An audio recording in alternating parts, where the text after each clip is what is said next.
Hello guys, welcome back to my channel, and to all those new here on my channel, welcome. Okay, so for today I decided to clean up my succulent. I've seen this kasi sa labas siya nakalagay and hindi ko siya parating napapansin. So when I got out and check on the succulents that are outside the house or outside the our fence, nakita ko marami siyang mga dead na leaves. So what I will do is just to clean them one by one para mas maganda siyang tingnan.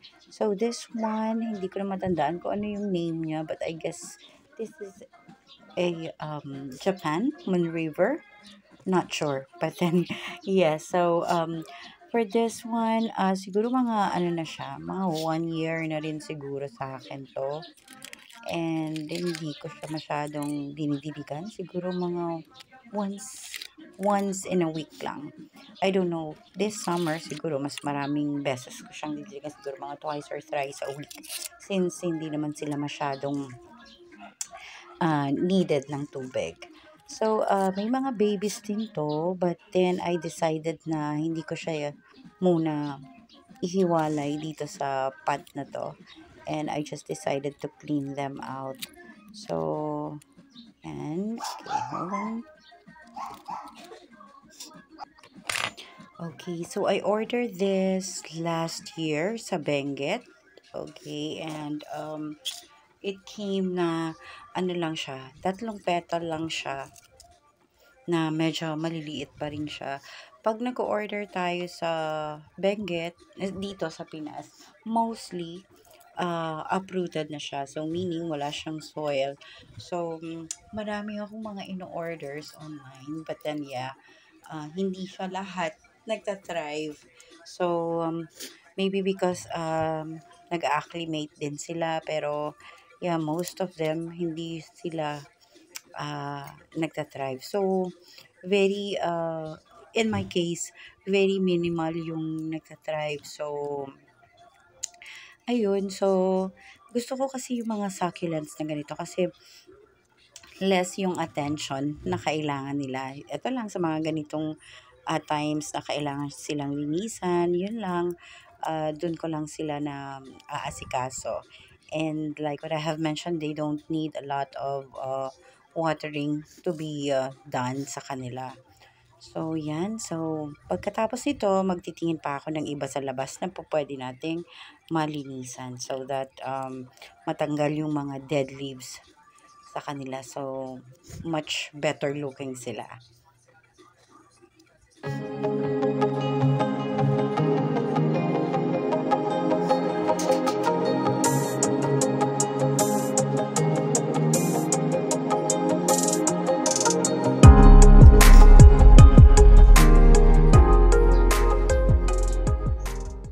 Alright, so we find this one again sa labas din.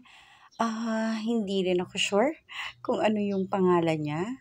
I guess parang Cleopatra, but I don't know. Pero may mga frizzles siya sa tabi ng leaves niya. And as I can see, na meron na din siyang mga dead leaves under. And may mga damo-damo na din siya sa kanyang pot. So for this one, tatanggalin natin yung mga damo-damo sa side niya and yung mga dead leaves niya. So, medyo malaki na yung flower niya or yung rosettes niya. And medyo mahaba na rin yung stem niya.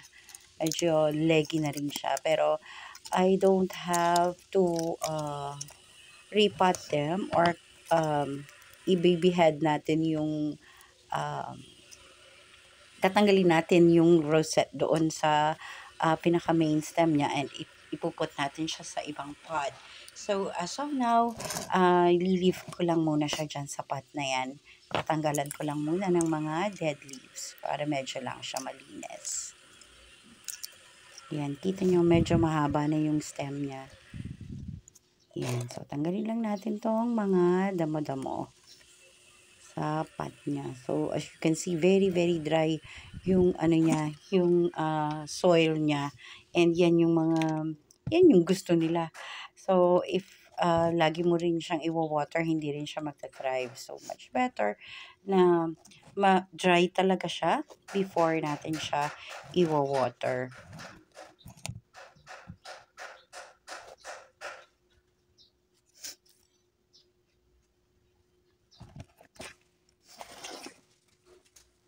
Okay, so now we have this other one, okay, na mas maraming frizzle sa tabi.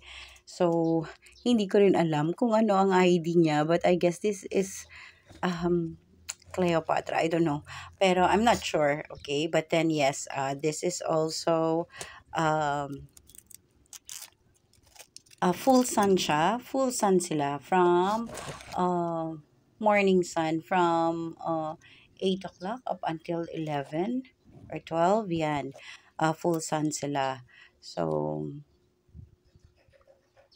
mas gusto nila yung full sun kaysa sa yung iba naman mas gusto nila, ayaw nila ng direct sunlight kasi nasusunog yung mga leaves nila. But for these na nililinisan natin ngayon, they're all outside the fence. So, um, yung sun sa kanila is from 8 in the morning up until 11 to 12, ganyan.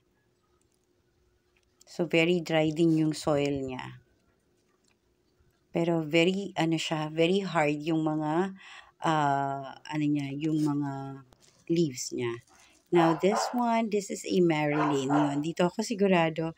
So, I have two of them, okay? And they are also both outside. So, yan, linisan din lang natin sila.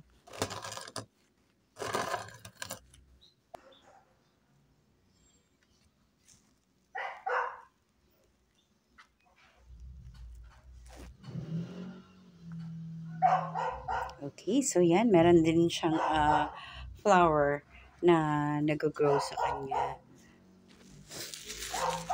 But then, for that one, hindi ko siya kinakat. So, hihintayin ko na lang siya munang tumaas or lumaki before ko siya i-cut. So, same as with this one.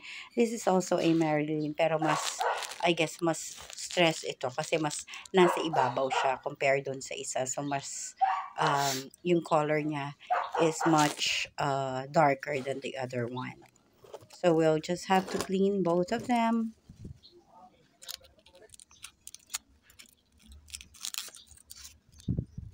I'm using tweezers to take off the dead leaves on this succulents kasi mas madali siya. Although there are also instances na much better kung daliri natin mismo yung gagamitin natin to take off those leaves kasi nakakat yung leaves. But then, pag mga sobrang nasa ilalim na siya, yun, that is the time that I am using this tweezers para mas madali siyang matanggal.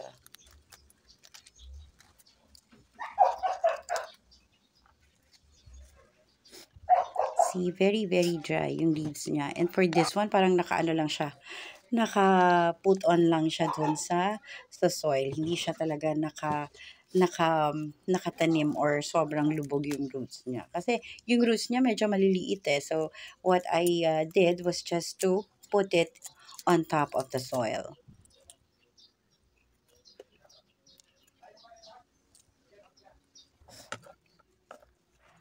Okay, so we're going to do this other one.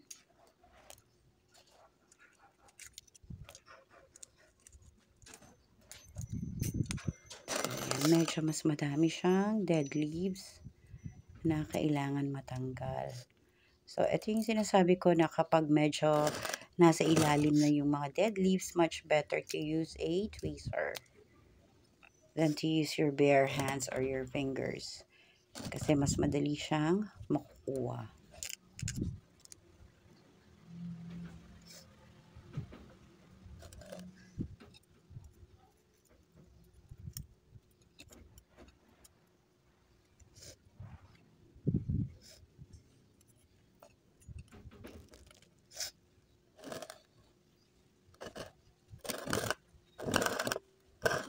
I'm using a clay pot for this one.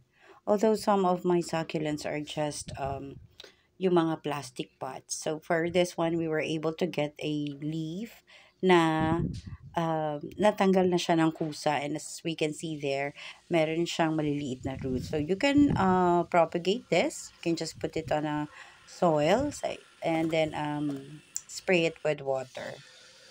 Okay, so we're done. Okay, we have cleaned all these succulents. All right, and they're going back outside para kasi doon na sila nasanay. So it is much better na doon na lang sila sa labas, also for them to get the full sunlight that they need, since they are succulents and like cacti na talagang kailangan din nila ng um, sun. So yeah, so for this one, ngayon natin siya didiligan. Okay, but not too much. Okay, since like what I have mentioned, kailangan lang hindi siya masyadong ma-overwater. Alright. Okay, and then after we have already watered this, ilalabas na ulit natin siya doon. Alright, okay, so yeah, that's it for today. Okay, and I have this one. Patong na lang natin dito yung may roots na leaf na nakita natin kanina. And we'll see if that will grow or thrive. So I don't know. I am not sure if this is going to, to have also rosettes at the root na nakikita natin, or roots na nakikita natin. So hopefully, okay, so we will just be leaving it here inside, okay, with a bright sunlight. Okay, thank you so much for watching.